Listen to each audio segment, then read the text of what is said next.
Hello and welcome to Coop's PUBG review. Bloody hell, what a journey I've been on with this game.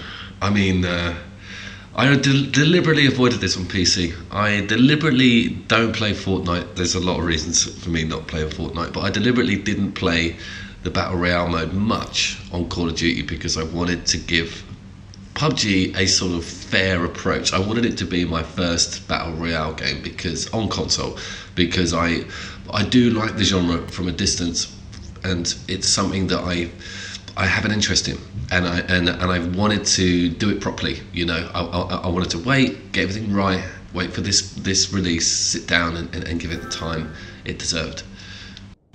It's been quite turbulent because my initial impressions of this game, now this is pro footage as always, my initial impressions of this game were it's absolutely hideous, like gobsmackingly hideous and janky and sticky and rushed. Well, it's not rushed, it's been out for ages, but I was like, the port must be, you know, just not done properly. Look at these textures, look at the state of that plane, the pop-in on the map, the lack of detail in the environment. I mean, you walk away from a game like Just Cause or Red Dead Redemption and walk into a game like this, you are literally smacked around the face with its visuals, okay? But, and it's a capital but, I grew to love this game on a very strange level. This game, I was thinking about this, I was walking down the shops a minute ago and I was thinking, PUBG's a roguelike. All Battle Royale games are a roguelike game because you do a run and you have to get the right shit and be in the right place at the right time for that run to work and for you to go a long way. That's exactly the premise, apart from procedurally generated maps, that's exactly what a premise of a roguelike game is. So I became even more interested in the concept. Now let's look at the concept in a bit more detail, because it's a bit like being friends with someone who's abusive. I think that's the nearest thing I can get to it. Let's go through the modes, okay, and the sort of unlockables and stuff. So there's a free-for-all mode, which is kind of my preferred because I'm not really into talking to randoms, but we'll get to that in a minute. There's a duo mode, and which is two of you, team buddied up obviously, and there's a squad mode. We'll look at the squad mode in a bit more detail in a second.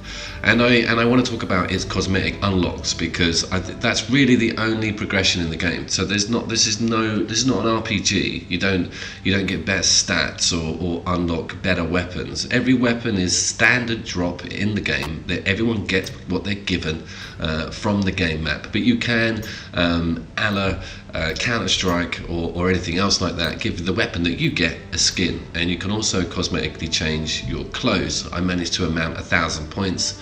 I managed to open a box. This 1,000 points took me about 4.5 hours of grinding. I shit you not, blood, sweat and tears. Open the box, pair of jeans. That's the sort of thing we're working with here. I don't mind, it's a nice angle, but it's not something I'm going to concentrate on massively. Now, when you actually play the two game modes, as this footage here is quite a good example, it is a bit easier in the team mode. So the premise of this game, if you're not aware, is that you drop into a massive map. There's 100 of you, and the number of players is up on the top right of the screen there. We're about halfway through this match here. There's 54 people left, and the fact that there was a guy next to me getting killed was the only thing that gave me a heads up that there was someone within the vicinity. So there's no dot on the map, there's no foot marks on the map. All you've got is your senses, which is basically the noises of someone else walking around, and your other teammates in the team mode will be appearing on the map, so that you have got that working with you, but there's no way of knowing where the hell anyone is at any given time. And I'll tell you the truth, you'll be looking up and there'll be like 80 people in the map, and there'll just be no one around, and you'll think, how the fuck, where are all these people? They're all hidden up in the houses, and I'll go into that in a bit more detail in a second. There's also vehicles in it. I like the vehicles. The vehicles are really important, and this is another aspect of why this game's growing on me. It's the blue wall idea. So what happens is the map randomly chooses an area that everyone needs to get to, because there's going to be a decrease in size and a big blue invincible wall is going to close in on that focal area. Now, interestingly enough, that area isn't always in the middle of the map, and 2 minutes into the round you'll get told that it's going to get restricted, and you have to keep an eye on where the hell that's going to be. And if you're on the other side of the map, and if you're doing really well, it doesn't matter, because if you're outside of that blue circle, you're fucked. So a vehicle's really important to get you there. This is a great bit of footage. I'm totally naive at this stage in the game. I think, yeah, I can take a vehicle or two guys on, no problem. Again, buddying up is the way forward. Made it to number 16 on that match, actually. So that was pretty good going for me. Now, I'm also going to talk about the importance of actually finding friends and getting involved with travelling as a team. So what will happen at the start of each match, that people will obviously call out who's got a microphone. If you've got a microphone and you don't mind talking to randoms, I have a real problem with it. That's my hang-up, not anyone else's, don't worry. But it's amazing, because you're now protecting each other. You're now in a group, and what you're doing is you're going from house to house, and the houses are where all of the interesting loot and guns and armour and weapons are. By the way, there's helmets, there's backpacks, there's body armour, and they're all leveled. You can find level 1, level 2, find level 2 helmet, you're going to have your armour increased, etc. The infantry management is actually really extensive, and the level of different guns is also very extensive, and you have to marry up the ammunition with the gun you find. Normally the game is like, yeah, cool, look, here's the ammunition for that gun right next to it, but sometimes it's not, and that's very interesting as well. You might have an awesome gun, which happened to me, but I had no fucking bullets for it, and I'm like, fuck, what am I going to do with this? Hit someone with it? So back to the team thing. We're combing this house, it's cool, and I'm sticking with them because I'm dead frightened. I'm frightened in this game the whole time. I'm frightened of footsteps, I'm frightened of cars, I'm frightened of noises, birds, anything. You hear windows smash in the building that you're in, you shit yourself because you're like, someone's here. And I never win the one-to-one battles. Well, I very rarely do. I'd say it's a 75% chance of me dying when there's a one-to-one. So it was really cool to go into the team mode and actually buddy up with people, randoms, and they're all really nice. So I'm quite surprised with the community, actually. Everyone's really helpful, everyone sticks together. It makes sense to stick together, because if your mate gets shot, you can revive him.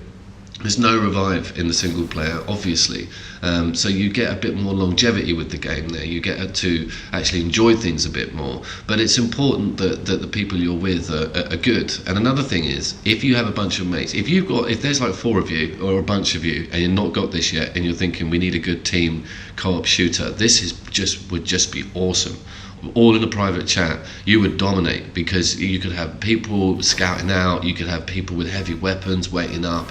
The options are limitless. Now, talking about the weapons, now I migrated to going into first person mode, which you click with the R1 button, and you can walk around in first person mode as well. Third person mode obviously gives you that angle with looking around. There's a clever control mechanic that I'll talk to you about in a minute, but the mecca of this game is to find a good scope and a good long range weapon, because you're laughing then. This is a really great example of how intense this game can get. So it's 39 left. I'm like, there's a nice bit of body armor. Bang! There goes a bullet fire. Right. So that guy hasn't got a scope because he would have killed me. So, and I need to work out the trajectory of that bullet really quickly to get myself to cover, to make sure I survive this onslaught. I don't know where the fuck he is on the map. I know he's probably at the top of that hill. So there's a real nail-biter situation here. I've got no first aid kits. I wait and I think, fuck, is he gone? And then you can only just see this speck on top of that mountain. And so I fire at him. Bosh, it's not enough. It's over. That's kind of how a lot of my interactions go.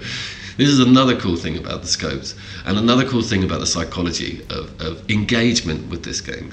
So it's not always a good idea to fight people, because you want to avoid conflict, because you want to make it to the last bunch of people. So you hear and see people and avoid them, and that's a psychology I've never had before with the shooter. And to tell you the truth, it's really refreshing.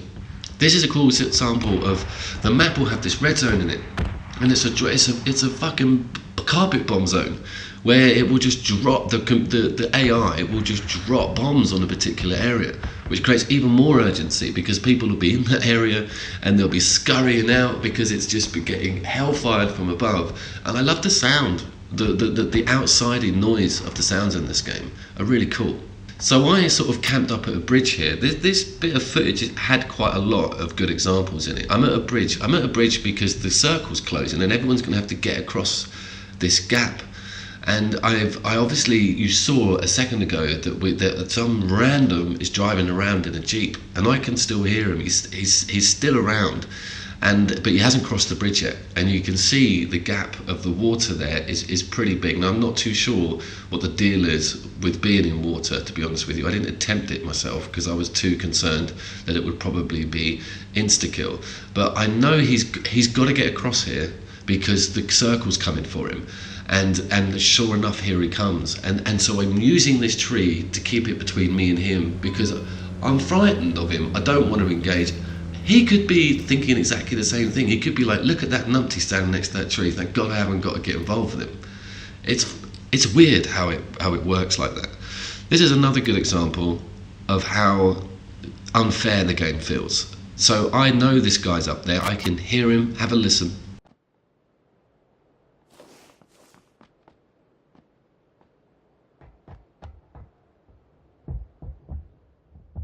And I see him, and I'm like, I'm ready for you, and then bosh. It will do that a lot, and you'll be so angry, and everything will go to waste, and it will just be horrible. Then you'll have a situation like this.